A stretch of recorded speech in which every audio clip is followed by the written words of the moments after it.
This could be, here we are just a few minutes before the film is to be shown. This could turn out to be a landmark event. This could be something that really changes the face of the 9/11 movement.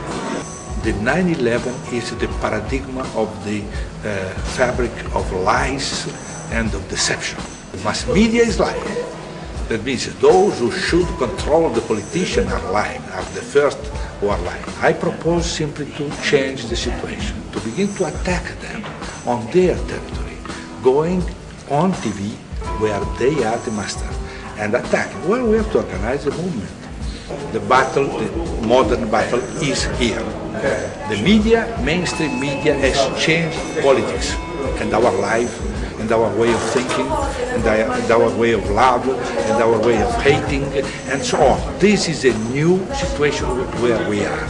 That means we will work for the truth on 9/11 and for our liberty, for our mass liberty.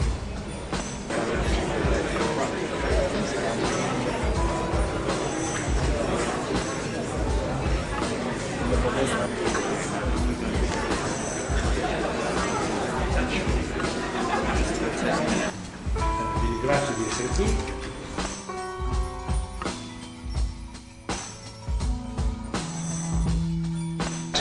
Former president of German Bundesbank said there were some put options to buy up some stocks of United Airlines and American Airlines.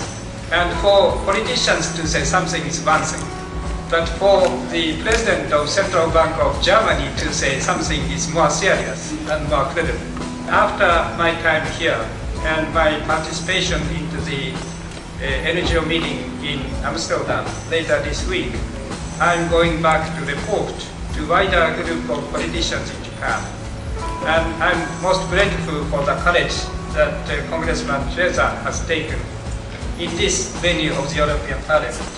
If we work together, I think we can be a majority to be backed by many citizens of the world.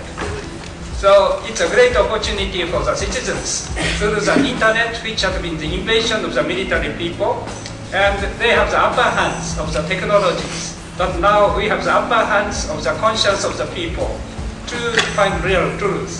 Thank you.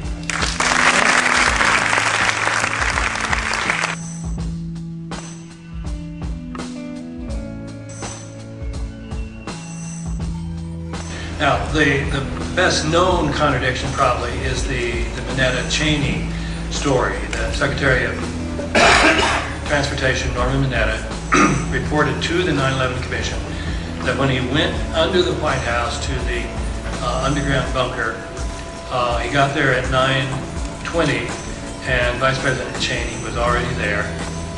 And then he told this story about the young man coming in and his plane coming in, and this was before the Pentagon was struck. Well, when the 9/11 Commission wrote its account, they said Cheney got there at almost 10 o'clock, perhaps 9:58. So you had a divergence there of about 45 minutes. That's pretty serious contradiction. Richard Myers, General Myers, who was the acting chair of the Joint Chiefs of Staff, so he was the most the senior military official in the Pentagon that day. So presumably a lot of people knew where he was, and yet there is a contradiction that Myers himself and the 9/11 Commission say that he was up on Capitol Hill several miles away talking to Senator Cleveland. But Richard Clark, when he wrote his book, Against All Enemies, reported that he headed up a video conference from the White House and that Richard Myers was in the Pentagon participating in that video conference. So here we have a pretty serious contradiction. Ted Olson reported to CNN that his wife had called him on a cell phone from Flight 77. And this was the proof that Flight 77 was still in the air and therefore helped support the view that Flight 77 was what hit the Pentagon. Ted Olson first said she called on a cell phone, then he said it was a seatback phone, and he went back and forth. finally ended up with saying it was a seatback phone.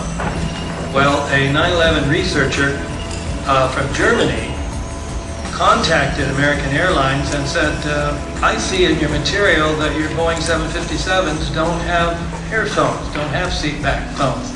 So how did the people from Flight 77 call? And the customer service representative said, that's right.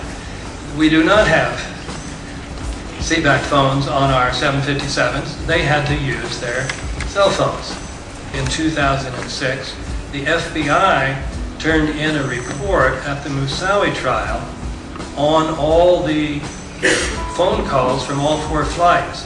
And when they got to Flight 77 and they got to Barbara Olson, they said, 1 attempted call, unconnected, 0 seconds. Now this is pretty astounding. The FBI is part of the Department of Justice.